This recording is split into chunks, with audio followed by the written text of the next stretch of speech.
പലർക്കും ക്രിസ്തീയ ജീവിതത്തിലേക്ക് വന്നതിന് ശേഷം പലരും പറയാറുണ്ട്, ഞങ്ങൾ ചെയ്യുന്ന കാര്യങ്ങളൊന്നും അങ്ങോട്ട് വിജയിക്കുന്നില്ല, എന്താണ് കർത്താവേ ഇതിന് കാരണമെന്ന് ചിന്തിക്കാറുണ്ട്. ഇന്ന് പകൽക്കാലം ഞാൻ നിങ്ങളെ ഒരു വചനം പരിചയപ്പെടുത്തുവാനായിട്ട് താല്പര്യപ്പെടുകയാണ്. ആവർത്തന പുസ്തകം 29-ാം അധ്യായം അതിൻ്റെ 8-ാമത്തെ വാക്യത്തിൽ പറയുന്നു, ആകയാൽ നിങ്ങൾ ചെയ്യുന്നത് സാധിക്കേണ്ടതിന് ഈ പ്രമാണത്തിലെ വചനങ്ങളെ അനുസരിച്ച് നടപ്പീൻ എന്നാണ് അവിടെ രേഖപ്പെടുത്തി വച്ചിരിക്കുന്നത്.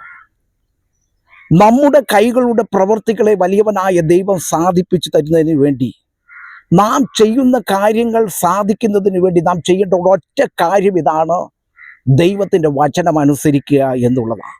അത് ജീവിതത്തിൽ അത് നിറവേറുക എന്നുള്ളതാണ്. ഇന്ന് പകൽക്കാലം നാളുകളായി ക്രിസ്തീയ ജീവിതത്തിൽ വന്നിട്ട് ഞാൻ ചെയ്യുന്ന കാര്യങ്ങൾക്കൊന്നും ഒരു ഫലപ്രാപ്തി ഉണ്ടാകുന്നില്ല എന്ന് ചിന്തിക്കുന്ന സഹോദര സഹോദരി, ഞാൻ നിങ്ങളോട് പറയാം, ദൈവത്തിൻ്റെ വചനം നിങ്ങൾ പ്രമാണിക്ക്. അവൻ്റെ പ്രമാണത്തിലെ വചനം നിങ്ങൾ ആചരിക്കുവാൻ തുടങ്ങുമ്പോൾ നിങ്ങളുടെ ജീവിതം വിജയപ്രദമായി തീരും. അതെ, നിങ്ങൾ ചെയ്യുന്ന എല്ലാ കാര്യങ്ങളെയും ദൈവം സാധിപ്പിച്ചു തരിക തന്നെ ചെയ്യും.